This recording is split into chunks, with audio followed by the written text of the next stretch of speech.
I'm a woman in my 30s who lives alone in a small house at the end of the Quiet Cul de Sac in the UK. The street is a maze of roads away from the main road, which means that other than delivery guys and the occasional salesperson, you very rarely see anyone that you don't recognize. I don't exactly know all my neighbors, but I know what they look like and I know where they live. I can recognize their cars and all that kind of stuff. This weirdness happened over the space of a few months several years back. I work from home, so I'm usually in, and sometimes I don't have a lot to do. The first day was one of those lazy days. It was about 4 p.m. and I was sitting on the sofa watching some daft stuff about alien cover-ups or something when someone knocked on the door. I have a surveillance camera hidden in the wooden canopy above the front door. So I checked to see who it was because I wasn't expecting any deliveries, and I couldn't be bothered to deal with a salesperson. It was a woman who looked her late 40s to early 50s. Very smartly dressed, like really expensive clothes and jewelry, stuff I could never afford. Most people around here generally couldn't afford it either. We're not an affluent area, and this lady stuck out like a sore thumb. She looked flustered and agitated, glancing towards the back garden before trying to look through the tiny frosted glass window on the front door. I noticed that she was carrying a dog's lead, but I didn't see a dog on it. As it happens, at the far side of my back garden, there are two hedges. There's the hedge that I own with my property boundaries, and there's a second hedge outside my boundary that's council-owned, along a small grassland where people walk dogs. I know for a fact that there is a hole in the council-owned hedge, which I've reported to the council at least a dozen times over the past decade, and they've done the square root of sod all about it. Because of my hedge, I can't reach it to do anything about it myself. Consequently, when I saw the dog's lead, I thought, a better dog has gone through the hole. If it's a big dog, it's not getting into my garden, but if it's a small dog, it might be able to work its way through, and I've always got some cooked meat, so I figured that I might be able to lure it out.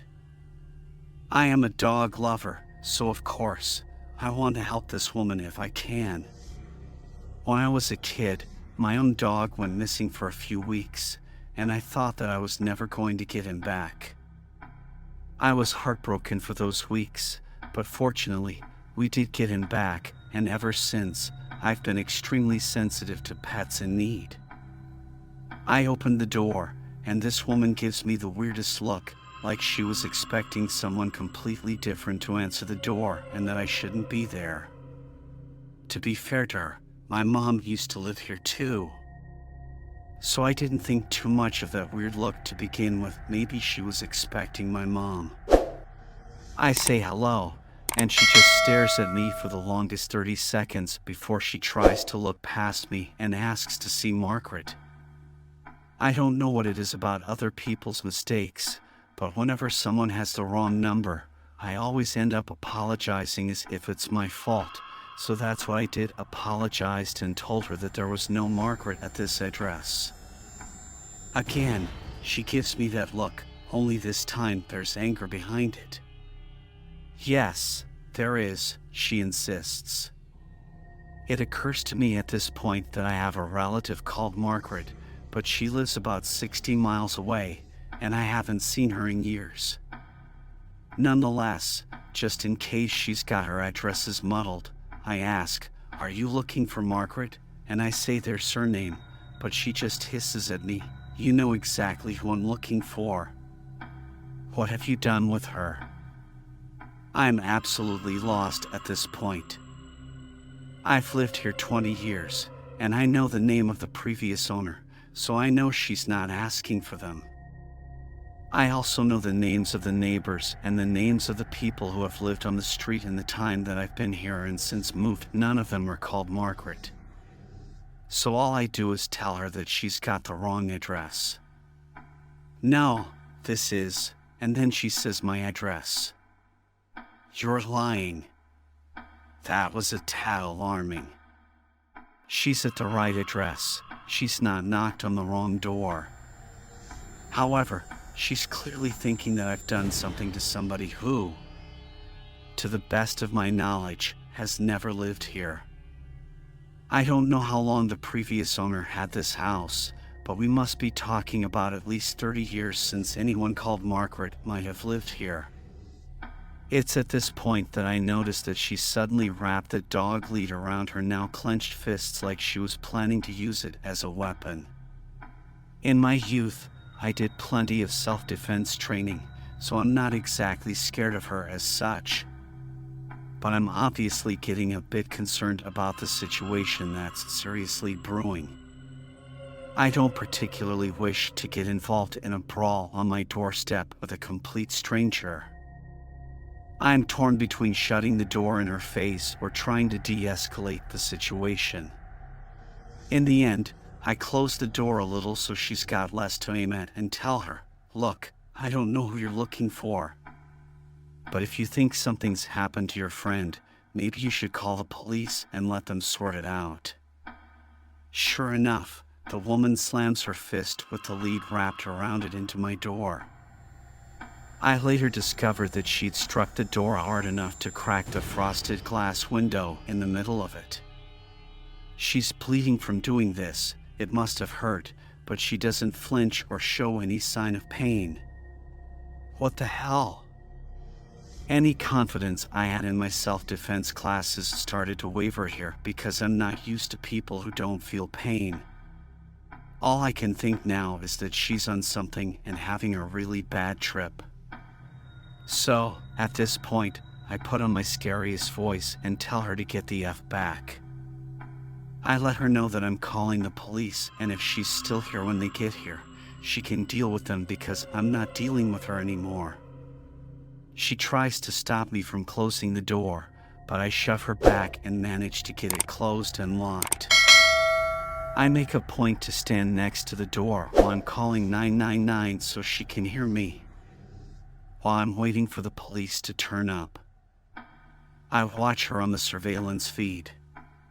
She moves out of shot multiple times, presumably to check the back of the house, and I hear her calling out for this Margaret a few minutes before the police finally turn up. I see her kick over my wheelie bins in a rage, but then the most chilling thing happens. She walks back to the front door and literally stares directly into my camera. The camera is pretty well hidden. I'm not saying that nobody could spot it, but most people would only know it was there if they'd been looking for it. Most people aren't looking for cameras, right? And she knew it was there. She must have eyeballed it previously. When? I don't know.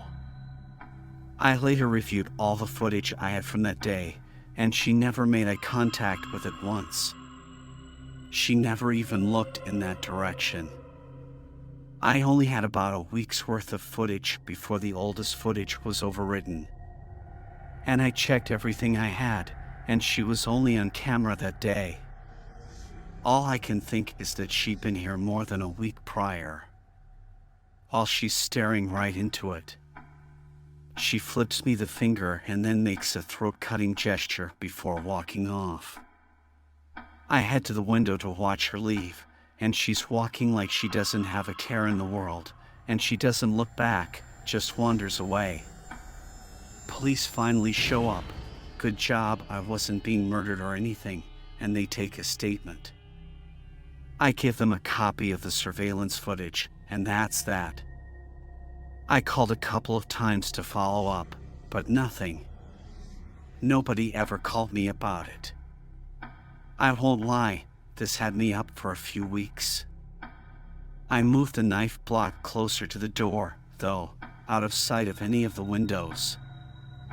I started staying up really late and not getting much sleep, which really didn't help. On some nights, I was so tired that I started experiencing auditory hallucinations. I'd hear people who weren't there talking, and because this woman was the cause of all my stress, I heard her voice and the name Margaret most of all. Every time I heard the gate open, it put me on edge. I'd review the surveillance footage every day, and eventually, as the weeks passed and I hadn't heard anything else, I started to regain some type of comfort and just put it down to a very weird experience. It didn't last, though. About 4, maybe 5 weeks after the first encounter, she came back. It was just after midnight. I was in the living room mucking about on my phone with the TV on low volume for some background noise. I heard a car door slam and peeked out the front window. A dark-colored car was parked at the end of the driveway. I couldn't see what make or model it was, but it looked like some sort of a state car. I think Americans call them station wagons, right? I didn't see anyone moving about, but a minute or two later, the front gate swung open with its metallic groaning. And there was a knock on the door. Even when I'm not involved in a blood feud over imaginary Margarets, I'm not going to answer the door at that time.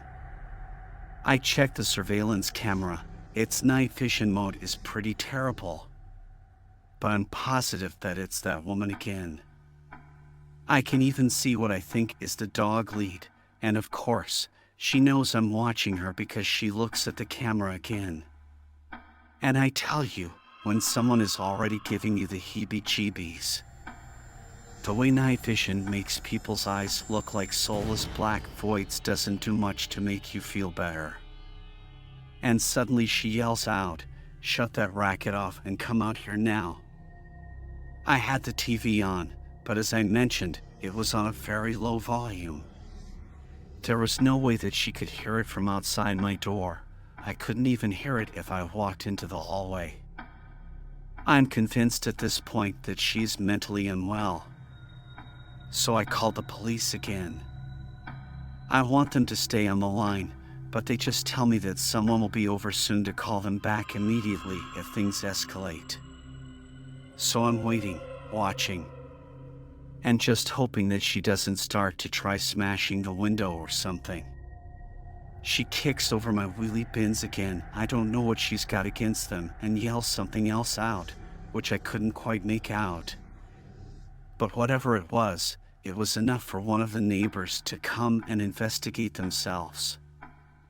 I watched the neighbor talking with her for a minute. She was demonstrating something, wagging her finger toward my front door. But my neighbor was eventually able to get her to leave.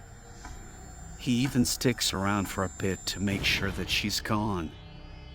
Sadly, that also meant that she'd gone before the police turned up again and made me feel like I was a bother to them. Another statement, handing over more security footage, and more of nothing. I caught up with the neighbor the next day, and he apologized because it didn't occur to him to make a note of the registration plate, but he told me that she said much the same thing as she said to me previously. That she wanted to know where Margaret was, and what I'd done with her. I'm grasping for answers at this point. Even if she's mentally unwell, the fact that she's sticking to this Margaret story and has the right address makes me think that there's something more to this than somebody having a breakdown. And then it clicks. Has Margaret her dog? Does she think that I've stolen her dog? Did she have a dog go through the hole in the back? Does she think I've hurt the dog? Is that what this is all about? It'll be another week before she comes back, and this time at 3 a.m. I'm awoken by knocking on the door. A few minutes later, I heard tapping on the bedroom window. I know it's her. I can hear her saying things, but I can't really make them out because they're too muffled through the windows. It's like she didn't want to get the neighbor out again, so she's trying to keep it quiet. I jump out of bed and put some clothes on as quickly as I can. I try and follow her as best I can as she moves around the outside of the house from room to room, knocking, tapping, and muttering. I think I hear a few coherent words like noise and racket, and I'm pretty sure she called me some other slurs. But maybe I was imagining that. I can't check the surveillance footage this time because she spray painted the lens. Not that it mattered much this time. She's not lingering by the front door.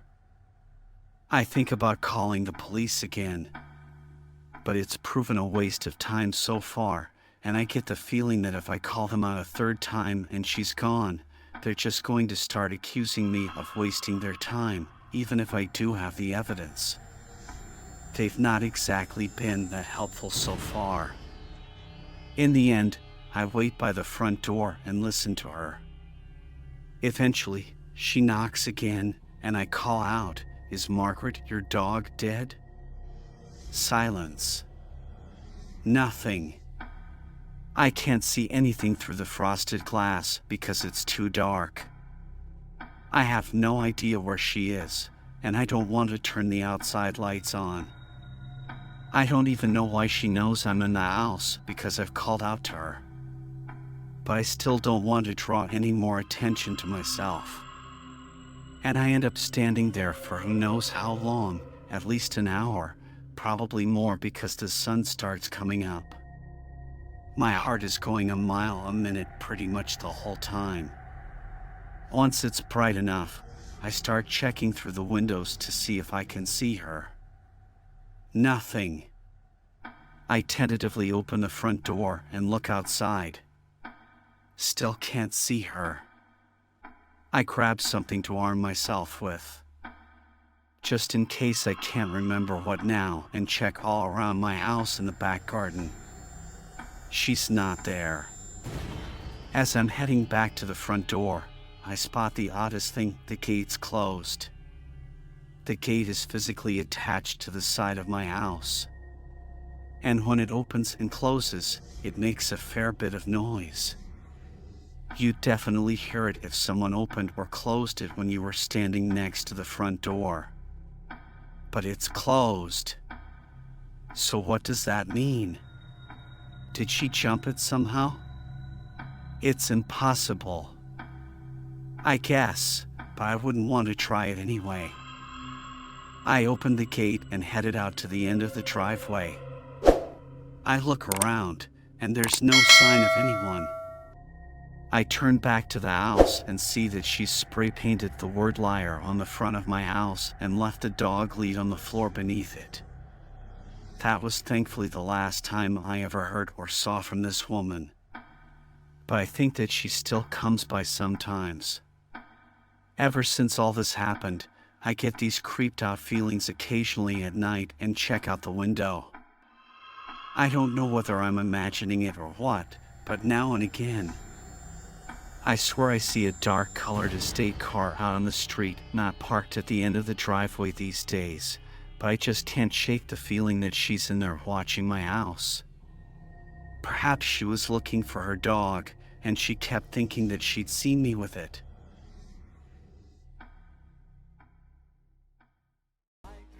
I'm an icon, man. I'm a girl about a 10. I should fuck her in a